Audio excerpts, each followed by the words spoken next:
Hello everyone, welcome তোমাদেরকে আমার একটা নতুন ভিডিওতে। আজকে দেখো আমি তোমাদের সাথে ডালের বড়ার তরকারি রেসিপিটা শেয়ার করছি। তার জন্য কি কি লাগছে দেখে নাও। এখানে আছে মটর ডাল 2-3 ঘন্টা ভিজিয়ে জলটা ঝরিয়ে নিয়েছি, আলু আছে, টমেটো কুচি আছে, আছে আদা লঙ্কা বাটা, এখানে দেখো আছে জিরের গুঁড়ো, ধনের গুঁড়ো, কাশ্মীর লঙ্কার গুঁড়ো, ফোড়নের জন্য গোটা জিরে, শুকনো লঙ্কা, তেজপাতা, আর আছে গরম মশলা। তারপরে দেখো এখানে একটা মিক্সিং জারে আমি এটা দিয়ে ডালগুলো দিয়ে দিয়েছি আর অল্প অল্প করে জল দিয়ে পেস্ট করব, কারণ বেশি পাতলা হয়ে গেলে না বড়াটা ভালো হবে না। তারপরে দেখো আমি এর মধ্যে একটু নুন আর একটু হলুদ দিয়ে দিচ্ছি, স্বাদ অনুযায়ী তোমরা দেবে। আর হাত দিয়ে ভালো করে এটাকে ফেটিয়ে নেবে।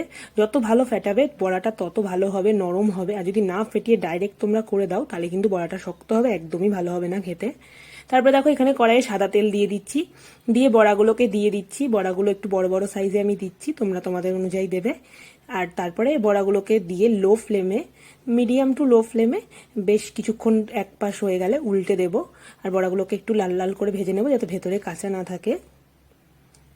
আর এই এখন নিরামিষের দিন, প্রায় শ্রাবণ মাস চলছে, অনেকেই নিরামিষ খায়। তো নিরামিষের দিনে নতুনত্ব একটু খাবার হলে বেশ ভালো লাগে। এরকম একবার তোমরা ট্রাই করে দেখতে পারো, তোমাদের কেমন লাগে। তারপরে দেখো এই তেলটার মধ্যে আমি আলুগুলো দিয়ে দিলাম, একটু আলুতেও নুন আর একটু হলুদ দিয়ে দিচ্ছি। দিয়ে আলুগুলোকে একটু ঢেকে ভেজে নিয়েছি কিছুক্ষণ, লাল লাল করে ভেজে নেওয়ার পর এবার এই আলুগুলোকে আমি তুলে নিচ্ছি। তারপর দেখো এই তেলের মধ্যে শুকনো লঙ্কা, তেজপাতা আর দারচিনি, জিরা ফোড়ন দিয়ে দিলাম। দিয়ে মশলাগুলোকে একটু নাড়াচাড়া করে নেব, একটু ভাজা ভাজা হলে এর মধ্যে আমি দিয়ে দেবো এবার দেখো টমেটো কুচিটা। টমেটো কুচিটাকে দিয়ে সামান্য একটু নুন দিয়ে দিচ্ছি যাতে তাড়াতাড়ি সফট হয়ে যায়। তারপরে একটু নাড়াচাড়া করে টমেটোটা একটু হয়ে গেলে নরম, তারপরে আমি এর মধ্যে দেখো মশলাগুলো, যে গুঁড়ো মশলাগুলো নিয়েছিলাম একটা বাটিতে নিয়ে নিয়েছি। এর মধ্যে একটু জল আর একটু হলুদ গুলিয়ে রেখে দিলে না মশলাটা বেশ ভালো হয়, একটু জল দিয়ে বেশ মশলার মতো হয়ে যায়। তারপরে দেখো আমি এবার এই টমেটোটার মধ্যে দিয়ে দিচ্ছি আদার পেস্টটা, আদা লঙ্কার যে পেস্টটা ছিল সেটা দিয়ে দিচ্ছি। দিয়ে একটু ভালো করে নাড়াচাড়া করে নেবো, আদার গন্ধটা একটু যাওয়ার জন্য 2-3 মিনিট নাড়িয়ে। তারপরে যে গুলে রাখা মশলাটা ওটা দিয়ে দিচ্ছি। ওটা দিয়ে আবার ভালো করে নাড়িয়ে কষিয়ে নেবো মশলাটাকে, যতক্ষণ না তেল ছাড়ছে। মশলাটা ভালো কষালে রান্নাটার টেস্ট বেশ ভালো আসে। দেখো মশলা থেকে তেল ছেড়ে দিয়েছে, আর এখানে হচ্ছে গিয়ে মেন জল, কারণ এখানে অনেকটাই জল লাগে। প্রায় আমি এখানে 2 গ্লাস পরিমাণ জল দিয়েছি, তোমরা তোমাদের অনুযায়ী দেবে, কারণ ওই বড়াগুলো না অনেক জল সোক করে। আর আলু আছে, বড়াও আছে, অনেকটা জল টানে, প্রচুর জল লাগে। তারপরে দেখো এখানে ডালের বড়াগুলো আমি দিয়ে দিলাম, আলুটাও দিয়ে দিলাম।